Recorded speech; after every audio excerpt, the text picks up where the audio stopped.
Welcome to Sravani's media. ఆంధ్రప్రదేశ్లోని శ్రీ పూల Subbaiah Veligonda project నిర్మాణంలో పాలకుల నిర్లక్ష్యం, అవినీతి స్పష్టంగా వెలుగులోకి వస్తోంది. ఎందుకంటే 2006లో మొదలైన ఈ కీలక నీటిపారుదల ప్రాజెక్టు 2009 నాటికి పూర్తి కావాల్సి ఉంది. 2026 వచ్చినా ఇంకా అసంపూర్తిగా మిగిలిపోయింది. దీనివల్ల మార్కాపురం, నెల్లూరు, కడప జిల్లాల రైతులు తీవ్ర నష్టాలు చవిచూస్తున్నారు.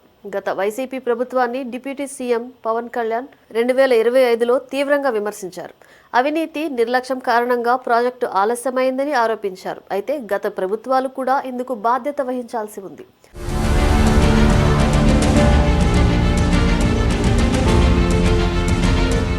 ప్రాజెక్టు నిర్మాణం పూర్తి కాకుండానే కాలువల్లో కాసిన్ని నీళ్లు పోసిన వైసీపీ అధినేత వైఎస్ జగన్మోహన్ రెడ్డి ప్రాజెక్టును జాతికి అంకితం చేస్తున్నట్లు గొప్పగా ప్రకటించారు. ఇటీవల ముఖ్యమంత్రి చంద్రబాబు ఫీడర్ కెనాల్స్ నిర్మాణానికి శంకుస్థాపన చేశారు. ఇటువంటి వ్యవహారాల వల్ల ప్రజల్లో పాలకులపై ఉన్న విశ్వాసం దెబ్బతినడమే కాకుండా రాష్ట్ర అభివృద్ధి కూడా అడ్డంకులు ఎదుర్కొంటోంది. ఒకరు నీళ్లు పారిస్తే మరొకరు ఫీడర్ కెనాల్స్ కు శంకుస్థాపన చేయడం విడ్డూరంగా ఉంది. ప్రశ్నించే ప్రజలు ప్రజాస్వామ్యంలో ముఖ్యం. వారు లేరనే నమ్మకం పాలకుల్లో ఉంది.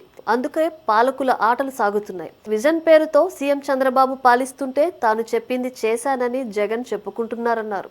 ఇద్దరు ఇద్దరేనని ప్రజలను భ్రమల్లో బతికేలా చేస్తున్నారనే చర్చ ఆంధ్రప్రదేశ్ ప్రజల్లో ఉంది. మార్కాపురం జిల్లా ప్రాంతం కరువు కాటుకు గురవుతూ రైతులను ఇబ్బంది పెడుతుంది. ఇప్పుడు కూడా భూగర్భ జలాలపై ఆధారపడి బోర్లతో పంటలు పండిస్తున్నారు. ఎర్ర నేలలు సమృద్ధిగా ఉన్న ఈ ప్రాంతంలో పండ్ల తోటలైన బొప్పాయి, అరటి, దానిమ్మ, నిమ్మ, బత్తాయి వంటివి పండుతున్నాయి. ఇవి ఢిల్లీ, ముంబై, చెన్నై, బెంగళూరు వంటి నగరాలకు ఎగుమతి అవుతున్నాయి. అయితే ప్రాసెసింగ్ యూనిట్ల లోపంతో రైతులు మరిన్ని లాభాలు ఆర్జించలేకపోతున్నారు. ఇటువంటి పరిస్థితుల్లో శ్రీ పూల సుబ్బయ్య వెలిగొండ ప్రాజెక్టు మార్కాపురం జిల్లాతో పాటు కర్నూలు, కడప, నెల్లూరు జిల్లాలలోని పలు మండలాలకు వరప్రసాదంగా మారనుంది. ఈ ప్రాజెక్టు పూర్తయితే కరువు ప్రాంతాల్లో సాగు, తాగునీటి సమస్యలు తీరి ఆర్థిక వృద్ధి పెరుగుతుంది.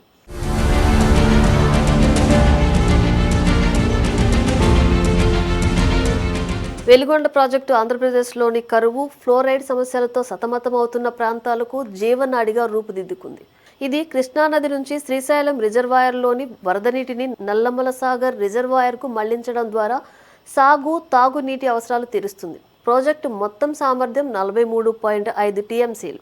ఇందులో ఇరిగేషన్కు 4.48 లక్షల ఎకరాలు, మొదటి దశలో 1.19 లక్షల ఎకరాలు, రెండో దశలో 3.28 లక్షల ఎకరాలు, తాగునీటికి 15.25 లక్షల మంది, మొదటి దశలో 4 లక్షలు, రెండో దశలో 11.25 లక్షల మంది లబ్ధి పొందుతారు. ఇది మార్కాపురం, నెల్లూరు, కడప జిల్లాల్లోని 30 మండలాలను కవర్ చేస్తుంది.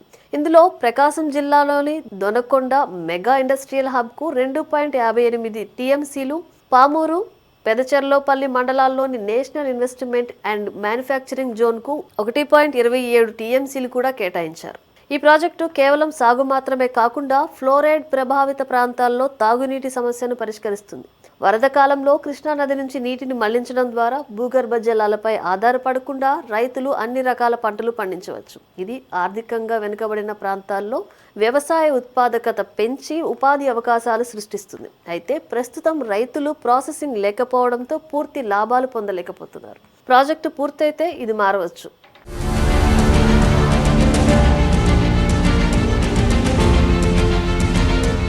1996లో అప్పటి ముఖ్యమంత్రి చంద్రబాబు నాయుడు శంకుస్థాపన చేశారు. అయితే పనులు మొదలు కాలేదు. 2004 నుంచి 2009లో వైఎస్ రాజశేఖర రెడ్డి హయాంలో పునః ప్రారంభమై 18.5 కిలోమీటర్ల దూరంలోని శ్రీశైలం రిజర్వాయర్ నుంచి నీటిని మళ్లించేందుకు 2 సమాంతర సొరంగాలు తవ్వారు.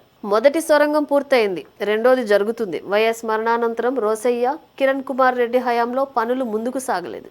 2014, 2019లో చంద్రబాబు హయాంలో కూడా పూర్తి కాలేదు. 2019, 2024లో వైఎస్ జగన్ హయాంలో రెండో సొరంగం పూర్తి చేసినట్లు చెప్పుకుని 2024 మార్చిలో ట్విన్ టెన్నెల్స్ ప్రారంభించారు. అయితే పూర్తి ప్రాజెక్టు 100% పూర్తి కాకముందే నీటిని తీసుకొచ్చినట్లు ప్రకటించడం వివాదాస్పదమైంది.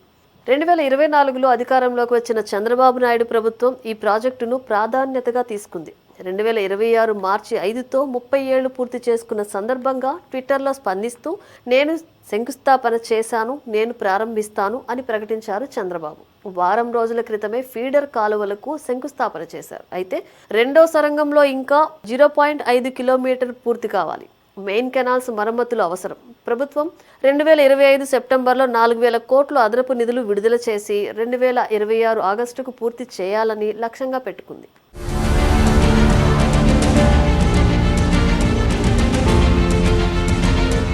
ప్రభుత్వాలు మారినప్పుడల్లా ప్రాజెక్టు ప్రాధాన్యతలు మారుతున్నాయి. వైఎస్ఆర్ హయాంలో వేగవంతమైన పురోగతి కనిపించింది. కానీ తర్వాతి పాలకులు ఫండింగ్, టెక్నికల్ సమస్యలతో ఆలస్యం చేశారు. ప్రస్తుత ప్రభుత్వం గోదావరి, కృష్ణా, పెన్నా నదుల ఇంటర్లింకింగ్లో భాగంగా దీన్ని చూస్తోంది. ఇది భవిష్యత్ నీటి సురక్షతకు కీలకం. అయితే 20,946 కుటుంబాల వలసలు, పరిహారం ఆలస్యాల వివాదాలు సృష్టిస్తున్నాయి.